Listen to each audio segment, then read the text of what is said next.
새해가 밝았습니다. 우리 교회에서 그리고 영상으로 예배 드리시는 모든 성도님들이 금년도에 새로운 마음으로 새로운 목표를 위해서 힘쓰실 때에 하나님의 풍성한 은총이 임하여서 작년보다 더 풍성한 열매를 맺는 한 해가 되시기를 바랍니다. 금년도 표를 성령으로 하나 되는 공동체로 정하였습니다. 가장 중요한 포인트가 하나됨입니다. 코로나로 인해서 사회적 거리두기가 시행되고 있습니다. 지금 수도권과 부산은 사회적 거리두기 2.5단계이죠. 2.5단계인데도 강화된 2.5단계니까 최고 단계인 3단계에 준하는 상태입니다. 3단계이면 모든 경제 활동이 거의 중단되고 모든 사람이 집에 머무르는 수준이기 때문에 경제에 미치는 충격이 너무 크다 보니까 정부도 선뜻 3단계로 격상하지 못하고 있습니다. 그러나 이미 사실상 3단계나 마찬가지일 정도로 강화된 2.5단계가 추진되고 있습니다. 거리를 두다 보니까 사람들 간의 만남이나 교제가 급속하게 줄어듭니다. 교회에서도 영상으로 예배드리고 예배 후에 우리가 식사를 못한 지가 1년이 되어 갑니다. 대면에서 만나는 모임이 없어지니까 성도들 간의 교제에 많은 어려움이 있습니다. 줌으로 성경 공부, 말씀 나눔, 구역 예배에 참여하는 분들은 오히려 더 자주 만나는 것 같은데 그렇지 못하는 분은 어려움이 있습니다. 특별히 연세 많으신 분들은 가족 간에도 만남 횟수가 줄어들고 교회 나올 수도 없고 스마트폰으로 영상 예배와 모임에 참여하기도 힘들고 큰 어려움이 있습니다. 건강하고 젊은 사람도 현재 상황에서는 모두가 감염자일 수 있고 또 내가 감염시키는 자일 수도 있으니까 조심하다 보니까 서로 만남이 줄어들고 감정적으로 멀어지게 됩니다. 몸이 멀어지니까 마음도 멀어지는 시대입니다. 그런데 하나님은 금년도에 우리들에게 하나됨에 대해서 말씀하셨습니다. 정부는 사회적으로 거리를 두라고 하는데 하나님은 우리들에게 하나됨을 강조하십니다. 오늘 말씀의 사도 바울도 어떻게 보면 사회적 거리두기 가운데 있었습니다. 감옥에 있었거든요. 사도 바울이 로마의 감옥에 있었을 때에 에베소 교회 성도들에게 쓴 편지가 에베소서입니다. 오늘 4장 1절 말씀을 보면 그러므로 주 안에 갇힌 내가 너희를 권하노니, 물론 철장이 있는 감옥이 아니라 가택연금 상태일 수 있는데요. 그래도 바깥을 자유롭게 다닐 수 없으니까 외부와 단절될 수밖에 없습니다. 강제적인 사회적 거리두기 상태입니다. 특히 사도 바울이 있는 로마는 지금의 터키 지역인 에베소와는 거리가 상당히 떨어져 있습니다. 에베소는 사도 바울이 2년 3개월 동안 머물면서 복음을 전했던 곳이기 때문에 특별히 깊은 관계를 맺고 있었던 지역입니다. 그런데 사도 바울이 로마에 투옥된 후에는 몸이 떨어져 있으니까 자연적으로 마음도 멀어지기가 쉬운데 사도 바울은 에베소 교회 성도들에 대해서 여전히 깊은 사랑과 관심을 가지고 있었습니다. 에베소서 1장 16절, 작년도 우리 표어의 말씀이죠. 내가 기도할 때에 기억하며 너희로 말미암아 감사하기를 그치지 아니한다. 사도 바울은 그토록 거리가 떨어져 있음에도 불구하고 기도할 때마다 에베소 교회 성도들을 위하여서 기도했고 에베소 성도들을 생각할 때마다 하나님께 감사를 드렸습니다. 이렇게 사도 바울과 에베소 교회 성도들이 서로 마음으로 교통할 수 있는 가장 큰 힘이 무엇이었을까요? 성령입니다. 오늘 말씀 4장 3절을 보면 성령이 하나 되게 하신 것을 힘써 지키라. 사도 바울은 에베소 교회 성도들에게 성령이 하나 되게 하신 것을 힘써 지키라고 권면합니다. 에베소 교회 성도들끼리만 하나 되라고 말씀하신 것이 아닙니다.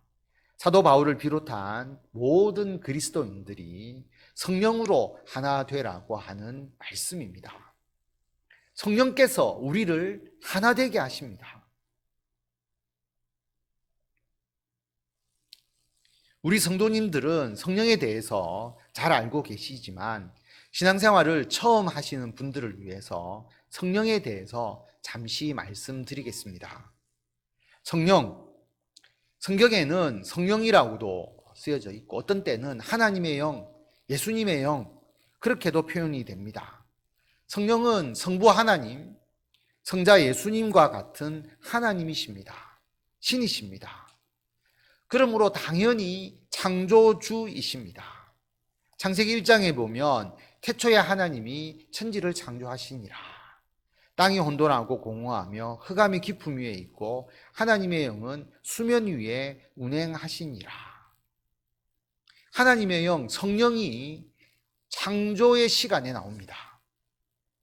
성령님은 이 땅을 창조하실 때부터 활동하신 신이십니다. 이단과 사이비들이 성령을 엉터리로 가르치고 있죠. 신천지 증거 장막 성전 이만희 성령을 천사라고 가르칩니다. 하늘에 있는 수많은 영들, 거룩한 영들, 천사, 그게 바로 성령이다. 그렇게 가르치거든요.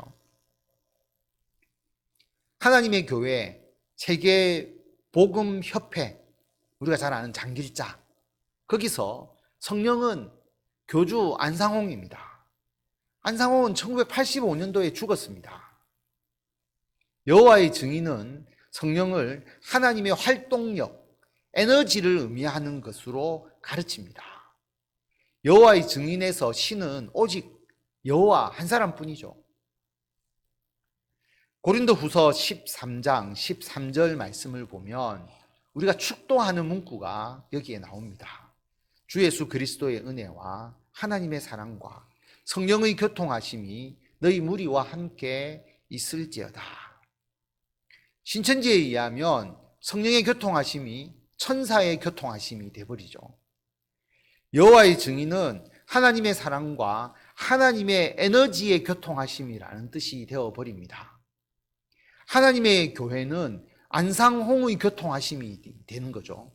이미 죽었는데. 성도 여러분, 성령이라고 말한다고 다 같은 성령이 아닙니다. 성령님은 성부 하나님, 성자 예수님과 같은 하나님이십니다. 신이시죠. 성령은 창조주이십니다. 구약시대에 보면 성령은 하나님께서 선택하신 왕 또는 선지자에게 특별히 임하였습니다. 성령의 충만함을 받은 왕은 전쟁에 나아가 승리로 이끌었고 성령이 함께한 선지자들은 하나님의 말씀을 듣고 그 말씀을 선포하고 놀라운 기적을 행하기도 했습니다. 구약 시대에는 성령께서 특별한 사람들에게 임하셔서 특별한 사역을 위해서 활동하셨습니다. 그리고 약 2020년 전 예수님께서 이 땅에서 활동하실 때에도 성령님께서 함께 하셨습니다. 예수님께서 세례 받으실 때에 성령님이 예수님께 임하셨습니다. 예수님의 놀라운 기적, 예수님의 가르침과 활동은 성령님께서 함께 하셨기 때문에 그것을 하실 수 있었던 것입니다. 그러나 특별히 성령의 역사는 예수님의 승천 이후에 보편적으로 강력하게 나타났습니다. 지금 이 시대에는 성령님께서 주도적으로 핵심적으로 활동하고 계십니다.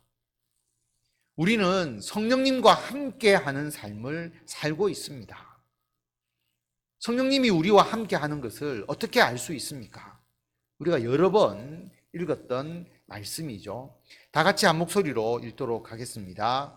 그러므로 내가 너희에게 알리노니 하나님의 영으로 말하는 자는 누구든지 예수를 저주할 자라 하지 아니하고 또 성령으로 아니하고는 누구든지 예수를 주시라 할 수 없느니라. 아멘. 예수님을 구주로 고백하는 사람은 성령을 받은 사람, 성령이 함께하는 사람입니다. 예수님을 믿고 구원을 받는 것은 성령이 함께하지 않고서는 이루어질 수 없는 일입니다. 우리가 이 시간 교회에 나와서 예배를 드리고 우리의 삶의 방향을 하나님께 맞추는 것은 성령께서 우리를 인도하시기 때문입니다. 그러므로 우리들은 모두 성령께서 함께하는 사람들입니다. 성령께서 우리와 함께하면 예수님을 구주, 나의 구원자, 나의 주인으로 고백하게 됩니다. 그런데 말로 고백만 하는 것이 아니라 성령이 우리와 함께하니까 우리는 성령께서 인도하시는 대로 살아가게 됩니다. 갈라디아서 5장 16절 말씀을 보면 내가 이르노니 너희는 성령을 따라 행하라. 그리하면 육체의 욕심을 이루지 아니하리라. 육체의 소욕은 성령을 거스르고 성령은 육체를 거스르나니 이 둘이 서로 대적함으로 너희가 원하는 것을 하지 못하게 하려 함이니라. 성령께서 우리와 함께 하기 전에는 우리가 우리의 육체의 욕망을 따라서 살았습니다. 물론 교육을 받으니까 일부 욕망을 억제하고 법에 따라서 사회적 규범에 따라서 살아가는 측면도 있습니다. 그러나 아무리 법과 사회적 규범이 있다고 할지라도 법과 규범이 우리의 모든 욕망까지 통제하지 않습니다. 갈라디아서 5장 19절부터 보면 육체의 일은 분명하니 곧 음행과 더러운 것과 호색과 우상 숭배와 주술과 원수 맺는 것과 분쟁과 시기와 분냄과 당 짓는 것과 분열함과 이단과 투기와 술취함과 방탕함과 또 그와 같은 것들이라. 육체의 욕망에 따라서 살아가면 나타나는 결과 여러 가지를 성경이 말씀하고 있는데 이 모든 것의 결과를 한마디로 이야기를 한다면 공동체의 파괴입니다. 음행, 남이 하면 불륜이고 자기가 하면 로맨스라고 말하잖아요. 음행은 육체의 욕망에서 비롯됩니다. 음행은 가정을 파괴하잖아요. 또한 음행으로 맺어지는 관계는 진실된 사랑으로 발전할 수가 없습니다. 가정도 파괴되고 서로의 관계도 파괴됩니다. 우상숭배, 하나님께서 제일 싫어하시는 것이 우상숭배잖아요. 우상숭배는 하나님과 우리들의 관계를 파괴합니다. 우상숭배에 빠진 사람은 그 사람의 영혼도 파괴됩니다. 우상숭배는 공동체도 파괴됩니다. 신천지에 빠진 사람, 자신의 부모를 부모로 여기지 않습니다. 신천지에 빠져서 가출한 자녀들이 많고 이혼하는 가정들이 많습니다. 왜냐하면 신천지에 빠져서 가정을 돌보지 않으니까, 가정을 포기해버리니까 그렇습니다. 이단은 정상적인 신앙 공동체가 아닙니다. 이단에 속한 자는 교주와 종속된 관계입니다. 세뇌되어서 절대적으로 맹목적으로 복종을 강요받습니다. 여러분, 합리적으로 판단할 수 있다면 이단에서 빠져나오겠죠. 이단에 왜 거기에 머물러 있겠습니까? 그런데 철저하게 세뇌시켜서 무조건 복종하게 만드니까 거기서 못 나오는 겁니다. 이단 사이비는 절대적으로 올바른 공동체가 이루어질 수가 없습니다. 이단들이 잘 쓰는 성경 구절이 있죠. 인침을 받은 14만 4천 명만 구원을 받는다. 그래서 그 14만 4천 명에 들기 위해서 치열하게 경쟁을 합니다. 거기에 무슨 공동체가 있습니까? 신천지인들은 신천지 전도를 위한 영업사원과 같았죠. 실적 채우기 위해서 점검하고 그리고 치열하게 경쟁하는 영업사원.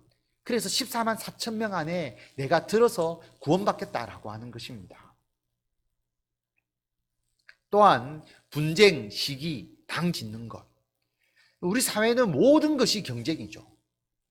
선의의 경쟁이 아니라 적대적 관계의 경쟁입니다. 초등학교, 중학교, 고등학교 때부터 우리는 경쟁을 배우면서 자라납니다. 입시, 서열에 의해서 극단적인 경쟁을 붙이는 거잖아요.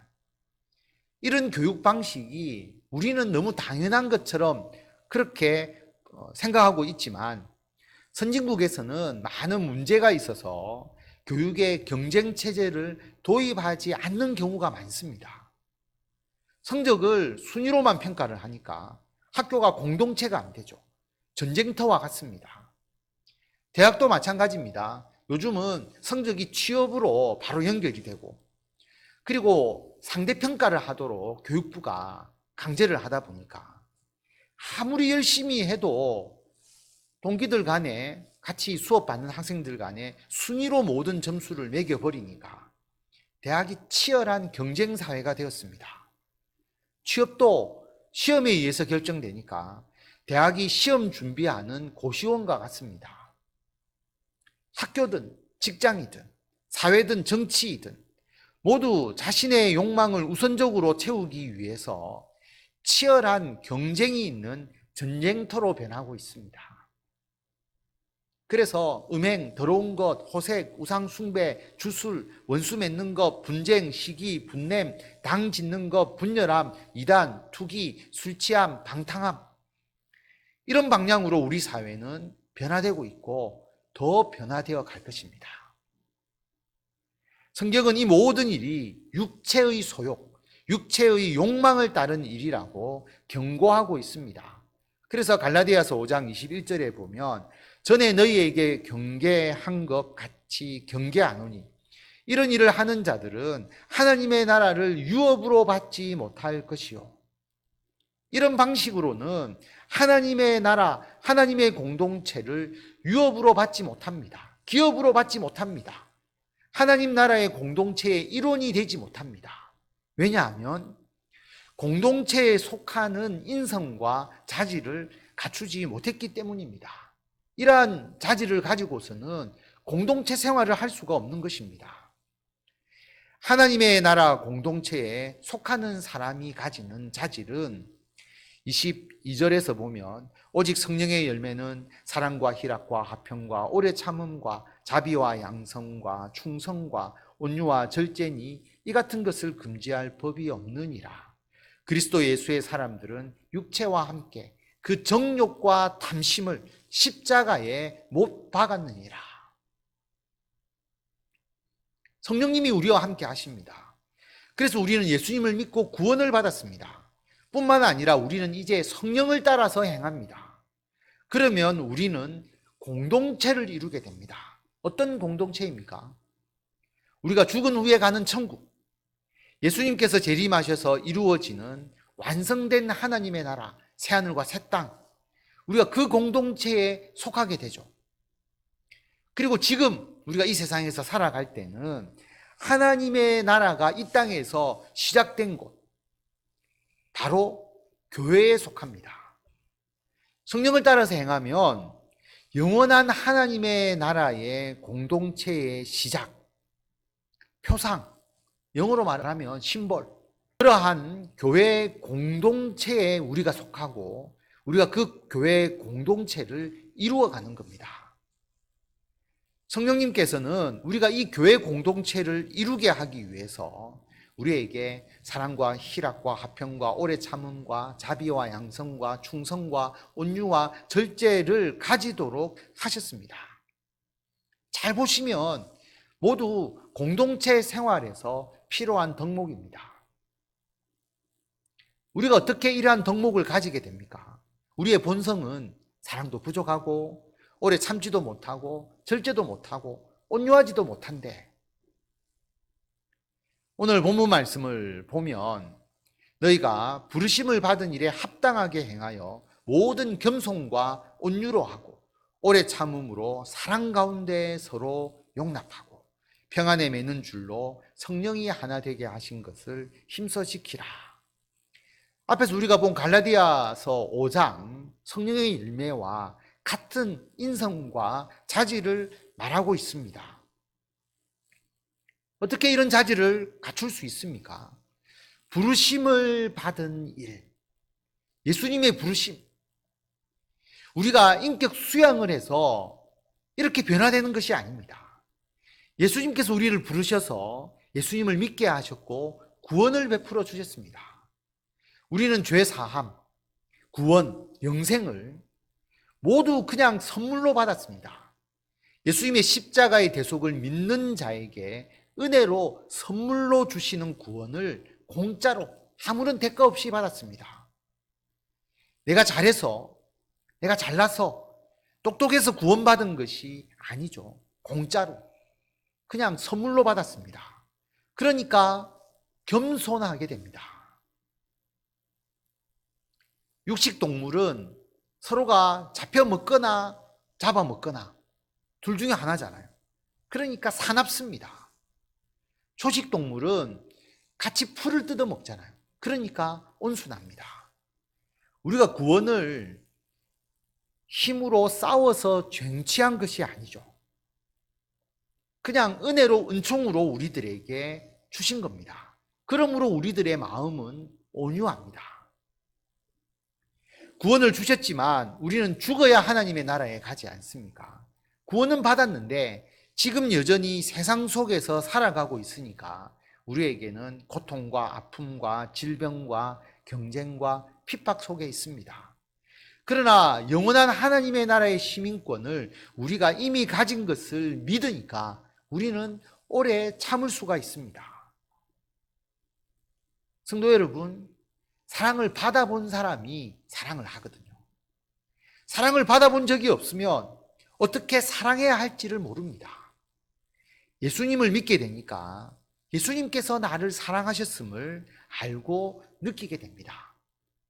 예수님께서 십자가에서 죽으시기까지 나를 사랑하시고 나의 죄를 용서해 주셨습니다. 예수님의 크고 놀라운 사랑을 알게 되니까 내가 받은 사랑이 너무 커서 다른 사람도 사랑하게 됩니다. 나도 죄인인데 예수님께서 나의 죄를 용서해 주셨으므로 나도 다른 사람의 죄와 허물에 대해서 품어줄 수 있게 됩니다. 그러니까 사랑으로 용납하게 됩니다.